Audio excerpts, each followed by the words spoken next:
We all love to dream, don't we? You, me, every one of us has that little movie that plays in our minds when the world goes quiet. Maybe it's that house with a porch swing and a sunrise view. Maybe it's being debt-free, healthy, laughing with your kids again. Maybe it's just waking up one day and thinking, I finally did it. That ability, to imagine a future that doesn't exist yet. That's one of the most sacred gifts God gave us. A cow doesn't dream of being more productive next year. A dog doesn't imagine building a business. But you, my friend, you can picture something better before it even exists. You can see it in color. You can hear the applause. You can feel what it would be like to become the person you're meant to be. That's not a silly daydream. That's potential calling your name. See, dreaming is not just wishful thinking. Dreaming is spiritual architecture. It's how you design a life before you build it. It's the why behind every action worth taking. But let me tell you something most people never say out loud. There's a razor-thin edge between a dream that fuels you and a dream that frustrates you.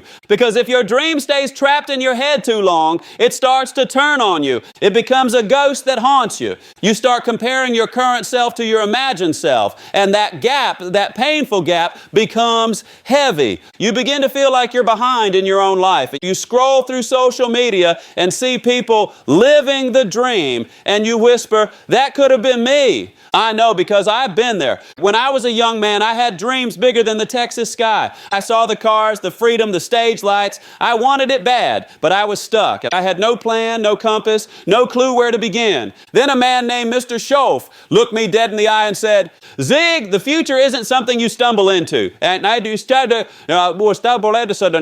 something you designed. And he paused, smiled, and added, and you design it now with the small things. That one line cracked my world wide open. See, I had been waiting for the big break, the perfect moment, the miracle. But he was telling me the miracle is already here. It's called today. And today is always small enough to start. And here's what most folks get wrong. They confuse the size of the dream with the size of the step. They think, if my dream is big, my first step must be big too. That's not true. Every mountain is climbed one foothold at a time. Every book is written one word at a time. Every marriage is rebuilt one honest conversation at a time. It's never the leap that changes your life. It's the next single step. Now, I'm not telling you to dream smaller. Absolutely not. I want you to dream so big it makes your heart race. I want your dream to scare you a little. That means it's worthy of you. But I also want you to understand that the bigger the dream, the smaller the first step usually looks. Because that's how God keeps it fair. He doesn't ask you to leap a mountain. He just says, take one step with what you have. And when you do that, something divine happens. The next step reveals itself. See, faith and progress work the same way. Neither one shows you the whole staircase. They just light the next step. So if you've been paralyzed by the size of your dream, the weight of what you want, take a breath and remember this. You don't need to see the finish line. You just need to see where your foot lands next. Now, let's be honest. Some people will mock small beginnings. They'll say, that's it, that's your plan. But the wise know,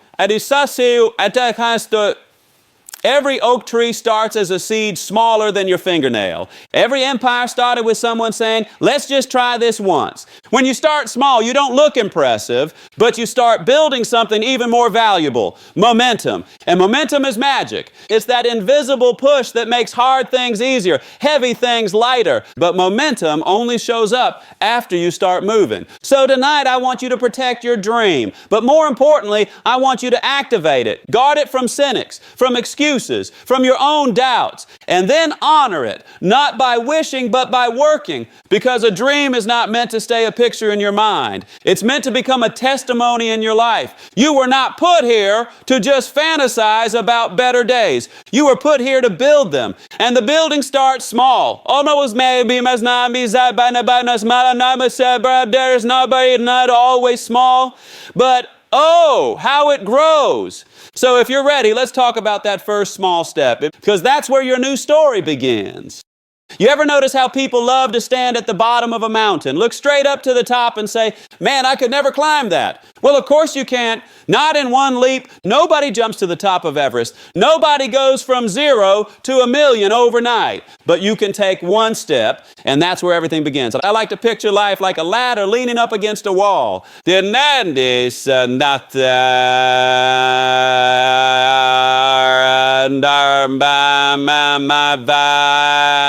That's your best health, your best marriage, your financial freedom, your peace of mind. But the only way up that wall is rung by rung. And you know what's fascinating? That very first rung is never far away. It's never 10 feet above your head. It's right there, just close enough to reach. That's not coincidence, friend. That's grace. Life doesn't demand a giant leap from a standing start. It whispers, begin where you are with what you have. See, we keep waiting for the big break, the perfect timing, the cosmic sign. But miracles rarely come wrapped in fireworks. They come disguised as tiny opportunities. A dollar bill you didn't spend. A book you finally open. A 5-minute walk you decide to take. A kind word you finally say to someone you love. Those look small, but they are seeds. And if you despise the seed, you'll never taste the fruit. Let me tell you a story. A young man once came to me and said, Zig, I want to change my whole life. I want to lose 50 pounds, build a business, fix my marriage, and grow closer to God, all by the end of the year. I smiled and said, son, that's wonderful, but how about we start with a glass of water? He blinked, and a glass of water. Yes, I said, but before we rebuild the world, let's hydrate it. He laughed, but he got the point. Dream big, but start ridiculously small, because if you can't handle one small step, you'll never handle a big one. Success doesn't demand brilliance. It demands follow-through. Here's a truth I learned the hard way. Most people are not defeated by huge challenges. They're defeated by small neglects. It's not one bad decision that ruins a life. It's 1,000 small ones ignored. It's skipping that first workout and telling yourself, it's just one day. It's spending that first dollar you should have saved. It's letting that first apology stay unspoken. The little things you think don't matter, they always matter. Because what's easy to do is also easy not to do. And that's the line between those who rise and those who stay stuck. Let me give you a practical way to think about it. Imagine your dream is a 1,000-mile journey. You stand there, suitcase in hand, and say, where on earth do I begin? Simple. You take the first step. Maybe you walk 1 mile today. That doesn't sound like much, but after a week you've gone 7. After a month you've gone 30. After a year, 365. You're not where you want to be, but you're not where you used to be. That's progress. And progress feels good. Progress is addictive. Once you taste it, you want more. See, a small step has 2 gifts. It builds proof and it builds belief. When you do something tiny and succeed, your brain says, hey, I did that. And belief begins to grow. Belief fuels motivation. Motivation fuels action, and action fuels momentum. That's how you go from 1 step to 10, from 10 to 100, from wishing to winning. I remember when I first started saving money. I was deep in debt, struggling to pay bills. My mentor told me, Zig, start by saving $1. And I laughed. What good is $1? He said, it's not the dollar that matters. It's the discipline. So I did. I saved a single dollar, then 2, then 10. And over time, that small act became a habit. The habit became momentum. And the momentum became financial freedom. Small steps are not symbolic. They're strategic. But here's the tricky part. They don't feel powerful. And that's why most people quit after one day. They go for a run, look in the mirror and say, well, I still look the same, so they stop. But change doesn't show up immediately. It shows up eventually. And the ones who keep stepping, they get to see it. I think of a farmer planting seeds. He doesn't dig them up every morning asking, are you growing yet? He just waters them and trusts the process. Friend, your small steps are like that. You plant, you water, you wait, and one day you harvest. So here's my challenge for you tonight. Stop asking, what if I fail? Start asking, what's the smallest thing I can do right now to move forward? If your dream is a book, open a blank document and write 1 sentence. If your dream is better health, fill a glass with water and drink it. If your dream is peace in your home, put your phone down and look someone you love in the eye. Don't underestimate that. Those tiny acts are the turning points of a lifetime. Because when you honor the small beginnings, you prove you're ready for the bigger blessings. And once life sees you can be trusted with little, it will start handing you more. So tonight, remember this simple truth. It's not the leap that changes your life. It's the step. And the step is always smaller than you think, but more powerful than you can imagine. Next, we're going to talk about the one force that turns those small steps into unstoppable progress. Discipline. Because dreaming gives you direction. Stepping gives you motion, but discipline. Discipline keeps you moving when the excitement fades. All right, so you've taken that first step. You saved that first dollar. You drank that first glass of water. You made that one phone call you've been putting off. And now the real question shows up, can you do it again tomorrow? That, my friend, is the difference between people who dream about success and people who build it brick by brick. Anyone can start, but not everyone stays. Starting takes motivation. Staying takes discipline. Motivation is like a spark. It flares up. It's exciting. It gets you moving. But discipline is the engine that keeps you moving long after the spark has faded. See, we live in a world addicted to motivation. Everyone wants the high, the hype, the goosebumps moment. But what happens on the days when you wake up tired, bored, frustrated, unmotivated? That's when discipline walks in, rolls up its sleeves, and says, let's get to work anyway. Because discipline doesn't care how you feel. Discipline doesn't wait for perfect weather, perfect timing, or perfect inspiration. Discipline just does the work. And here's the beautiful twist. Once you practice discipline long enough, it stops feeling heavy. It starts to feel like freedom. Let me say that again because it's the truth that turned my own life around. Discipline is not punishment. Discipline is freedom. Without discipline, you are a slave. To moods, to cravings, to fear. With discipline, you take the wheel. You stop being dragged by your emotions. You become the driver of your destiny. I used to think discipline meant missing out. I thought it was saying no to fun, no to rest, no to joy. But over time, I realized discipline is saying yes to your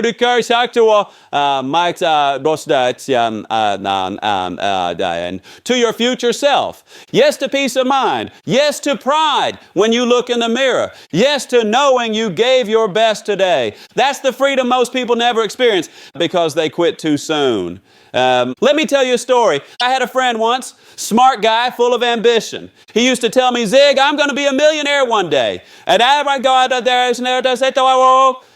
believed him. He had the passion, the talk, the fire. But every time I saw him, I'd ask, so how much did you save this month? He'd laugh and say, oh, not yet. I'll start saving when I start making more money. And I tell him, oh, friend, that's your problem right there. You're waiting for abundance to build discipline. But abundance follows discipline. If you can't manage $1 out of $100, why would God or life trust you with $1,000 out of $10,000? If you can't stay faithful with small habits, why would success hand you bigger responsibilities? You don't earn freedom by avoiding discipline. You earn freedom through it. It's like exercise, and at first it hurts, but one day you wake up, look in the mirror, and realize that pain was never punishment. It was progress. Discipline compounds. It multiplies itself. One act of discipline today makes tomorrow's act easier. Skip one day, and skipping the next becomes easier too. That's the law of momentum. It works both ways. You skip the gym today, yeah, no problem, you look the same. You skip it tomorrow, and I'm still fine. But keep skipping for a month, and your energy drops, your clothes fit tighter, and your confidence fades. Neglect is quiet until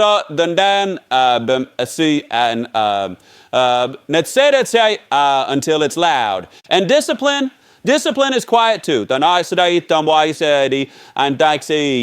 Until one day the results are loud enough for everyone to notice. People will say, wow, you're so lucky. And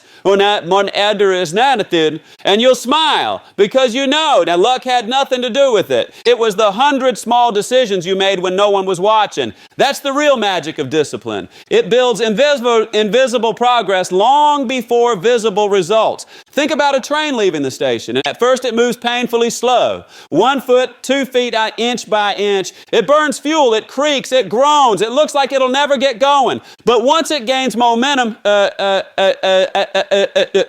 you couldn't stop it with 10 brick walls. That's you. Every act of discipline adds speed. Every repetition adds force until suddenly you're unstoppable. Here's something I tell my audiences all the time. You don't need to feel motivated every day. Nobody does, but you do need to be disciplined every day. Motivation gets you started. Discipline keeps you going. Motivation says, I want want to. Discipline says, I will. And that's how ordinary people do extraordinary things. Now, let me ask you, what's the area of your life right now that's screaming for discipline? Is it your finances, your health, your words, your time? Whatever it is, don't wait for the perfect plan. Just decide, I will do this one small thing every day, whether I feel like it or not. You know, every day,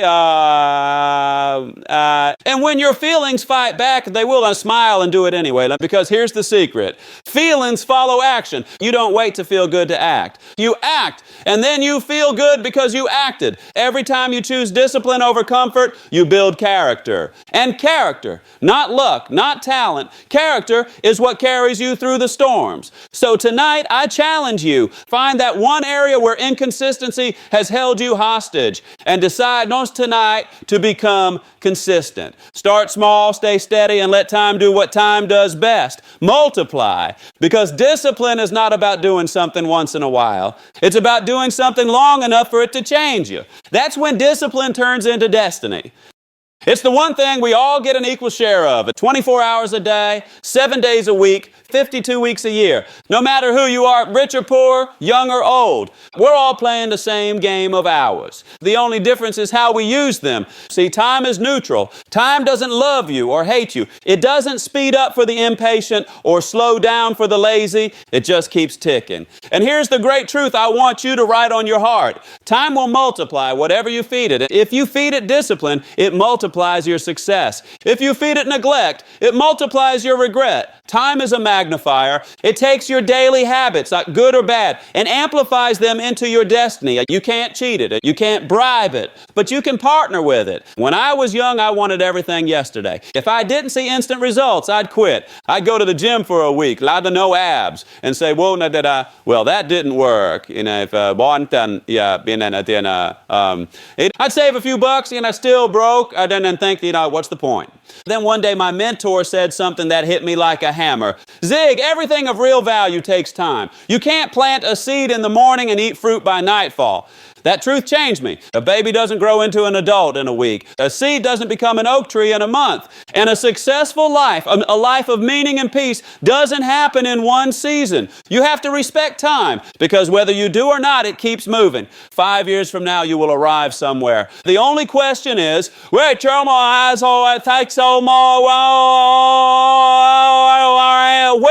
Think about that. The clock's going to keep ticking. The calendar's going to keep turning. And one day you'll wake up in the future. Will you be proud of where you ended up, or disappointed you didn't start sooner? I remember talking to a young man at one of my seminars. He said, Zig, I don't want to spend 5 years building this business. That's too long. I asked him, how old will you be in 5 years if you don't build it?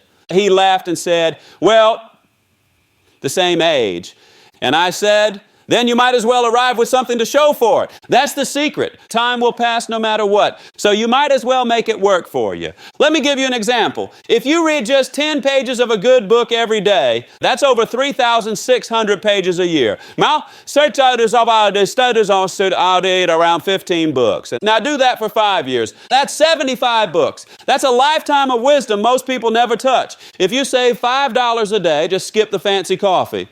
That's $150 a month, $1,800 a year. Over 10 years with a little interest, you're sitting on tens of thousands. It doesn't sound dramatic, but that's how wealth, knowledge, and transformation are built. Through small disciplines multiplied by time. Now, most folks get this backwards. They overestimate what they can do in a week and underestimate what they can do in 5 years. They want microwave results in a slow-cooking world. They give up too early, right before the miracle starts to compound. You've heard of compound interest, right? Money that grows on itself. Well, discipline works the same way. Each act of discipline builds on the last one. Each consistent day adds a layer to your future. Before you know it, your habits are doing the heavy lifting. That's why you got to stay patient. Patience doesn't mean laziness. It means trust. Trust that what you're planting will grow, and in its season. Think of the farmer. He plants in the spring. He doesn't dig up his seeds seeds every day to check if they're growing. He waters them. He weeds the field. He protects the soil. And then when autumn comes, he harvests. He doesn't panic in the summer just because the field still looks bare. He knows growth is happening underground. That's how your dreams work too. When you can't see progress, it doesn't mean nothing's happening. It means the roots are forming. And roots come before fruit. Let me give you the flip side. Neglect compounds too. Skip one workout, no big deal. Skip 10, you start to feel it. Ignore your spouse's feelings once, no fight. Ignore them for months. Now you've got a wall between you. Waste one afternoon scrolling your phone, harmless. Waste years doing it, heartbreaking. Both discipline and neglect ask for the same thing. A little bit every day, but they lead to completely opposite destinations. So if time's going to multiply something in your life, you might as well make sure it's the right thing. And that starts with today, because today is not just another day.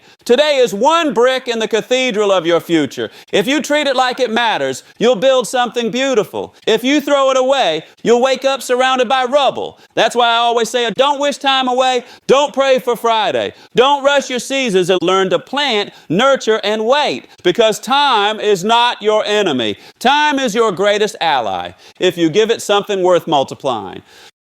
Now that we've talked about time and how it multiplies your daily habits, let's widen the lens, because success isn't one-dimensional. It's not just about making money or having a nice car or building a big house with a fancy doorbell.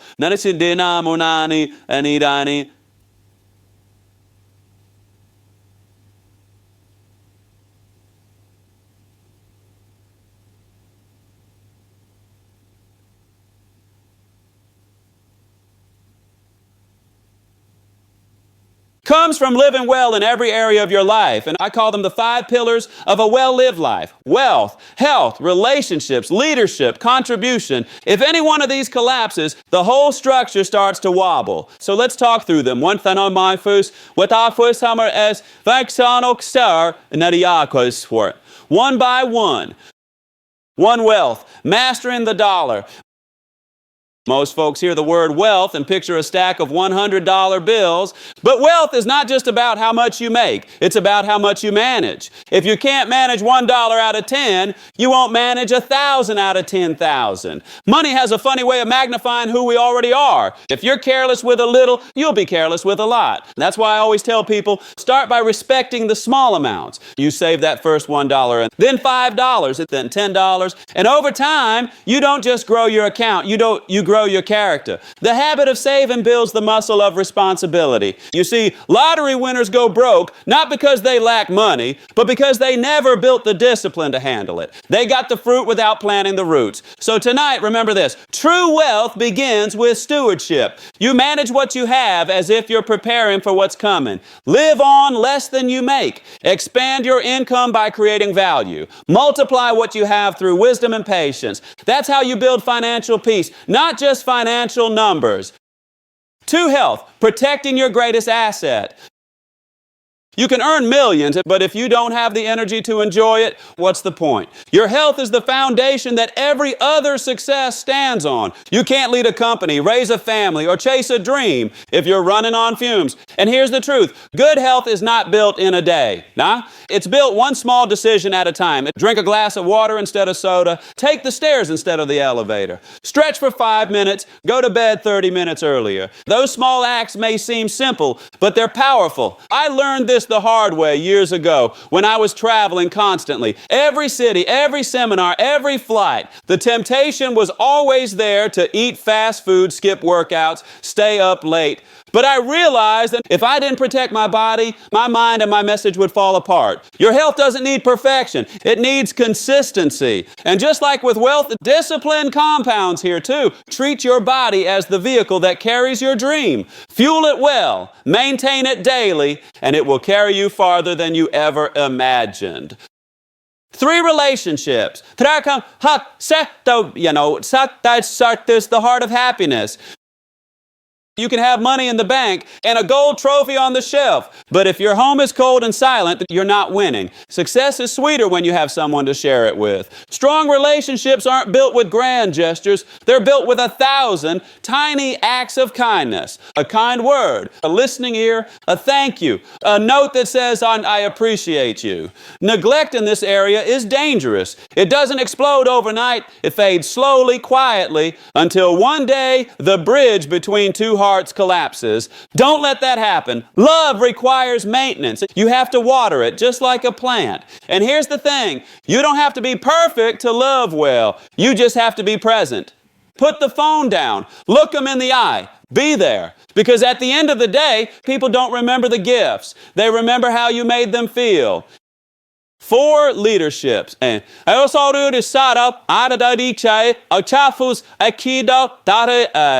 influence through integrity.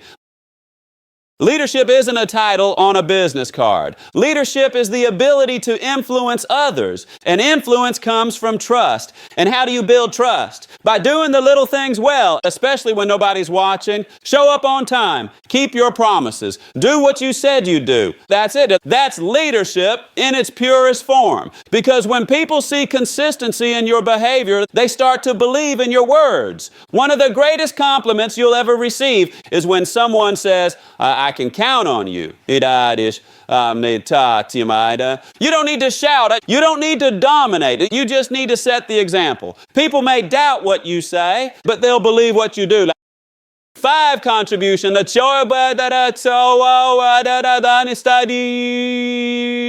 joy of giving.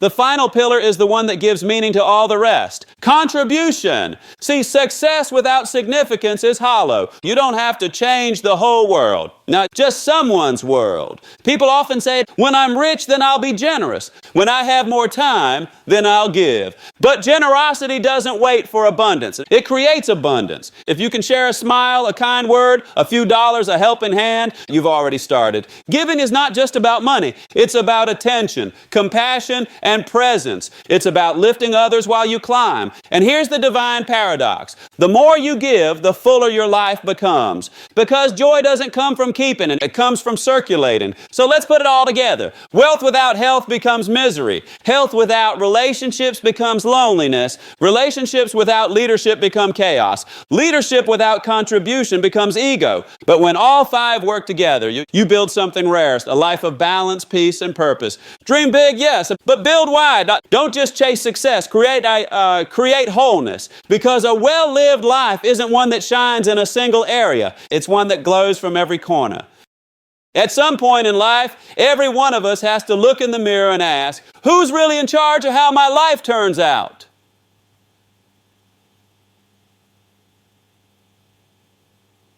It's easy to point fingers. It's easy to blame the boss, the government, the economy, the weather, or your past. But you know what all those excuses have in common? They give your power away. You can't steer a car you don't own, and you can't change a life you refuse to take ownership of. Responsibility. And that's a tough word for a lot of people. It doesn't sound glamorous. It sounds heavy, even unfair. But responsibility isn't punishment. Responsibility is power. It's the day you stop waiting for someone to rescue you, and you start building your own rescue plan. Now, I'm not saying everything that's ever happened to you is your fault. We've all been hurt. We've all faced circumstances we didn't choose. But listen carefully. It may not be your fault, but it is your responsibility to decide what happens next. You can't control what people do to you, but you can control how you respond. That's ownership. That's maturity. When I was a young man, I was a professional blamer. If my sales numbers were low, it was because the market was slow. If my relationships were rocky, it was because they didn't understand me. If I was broke, it was because opportunity hadn't found me yet. One day my mentor looked me straight in the eye and said, Zig, if you want things to change for you, you have to change. If you want things to get better for you, you have to get better. It hit me like a ton of bricks. He didn't hand me a new plan. He handed me a mirror. And that mirror was the beginning of my transformation. Because when you take ownership and truly take it, you stop living in reaction and start living in creation. destination. You realize you are the designer, not just the passenger. That's the day your life really begins. Let me tell you something funny about blame. Blame is like sugar. It feels good for a moment, but it rots your system from the inside out. The more you use it, the weaker you become. And the weaker you become, the more you blame. It's a vicious circle that traps millions of people. But responsibility breaks that circle. It says, this is my life. I may not have chosen the storm, but I will choose how I sail through it. And here's something powerful. When you accept responsibility, you don't just change your results and choose identity. So you change your identity. You go from being a victim to being a victor. You go from waiting to winning. You stop saying I have to, and you start saying I get to. You stop saying why me and start saying try me. You start living with courage because you realize nobody's coming to save you, but you don't need them to. You already have the tools. And you know what happens when you start living that way? People notice. Opportunities notice. Even life itself starts to respond differently. It's almost like life's been testing you all along, whispering, will you take ownership before I give you more? And when your answer becomes yes, doors open that you didn't even know existed. Now, let me be real with you. Taking responsibility doesn't mean the road gets easy. It just means you stop wasting time complaining about the bumps. You learn to use the obstacles as building blocks. You learn to turn pressure into progress. One of my favorite sayings is this: life doesn't respond to need, it responds to deserve. You might need a better job, a better body, a better life, but need alone doesn't move the universe. Growth does. Responsibility does. Becoming the kind of person who deserves those blessings, that's what unlocks them. If you want more money, become the kind of person who handles money wisely. If you want a great relationship, become the kind of person who listens, forgives, and gives love first. If you want peace of mind, start living in a way that honors truth and integrity. That's responsibility. That's ownership. And I'll tell you something else. Responsibility is contagious. When you live it, the people around you rise too. Your kids see it. Your team feels it. Your friends start to say, if he can own his life, maybe I can own mine. That's leadership at its highest form. Not control, but example. Because the most powerful words you can ever say are, I am responsible. Those words close the door on victimhood and open the door to victory. So tonight, if there's one area in your life where you've been blaming it, just one dash, decide to stop. Forgive whoever needs forgiving, including yourself, and take ownership. Say to yourself, I may not be where I want to be yet, but I'm exactly where I need to start. That's the voice of growth. That's the start of transformation. Remember this, you cannot change the world around you until you change the words inside you. So start saying, this is my life, and I will make it better step by step. That's the moment you stop waiting for miracles and start becoming one. We've talked about dreaming big. We've talked about taking that first small step. We've talked about discipline, time, and taking responsibility. Now, all of that comes down to this moment, this one right here, because everything we've covered means nothing if it doesn't lead you to a decision. Not a feeling, not an idea, a decision. You see, life doesn't change when you hear something inspiring. It changes when you decide to act on it. That's the difference between the people who wish and the people who win. Let me say something plain and simple. Life does not reward the dreamer. It rewards the doer, but you need both. The dream gives the doing its soul, and the doing gives the dream its shape. Without a dream, action has no direction. Without action, the dream has no reality. You need both wings to fly. So let me ask you, what's your dream? Don't hide it. Don't shrink it. Say it out loud if you have to. Maybe it's building a business. Maybe it's getting your health back. Maybe it's forgiving someone and healing that heartache. Maybe it's writing that book, starting that foundation, or finally taking your family on that trip you've promised for years. Whatever it is, it's not silly. If it's alive in your soul, it's it's there for a reason. But listen, the longer you wait, the heavier that dream becomes. Delay has a way of turning passion into pain. You'll never feel perfectly ready. You'll never have all the answers, and that's okay, because progress doesn't require perfection. It just requires a start. Remember this, the journey of 1,000 miles doesn't begin with the first step. It begins with the decision to take the first step. That decision, not your circumstances, not your resources, not your past. That decision is the turning point of your life. People spend years waiting for a sign.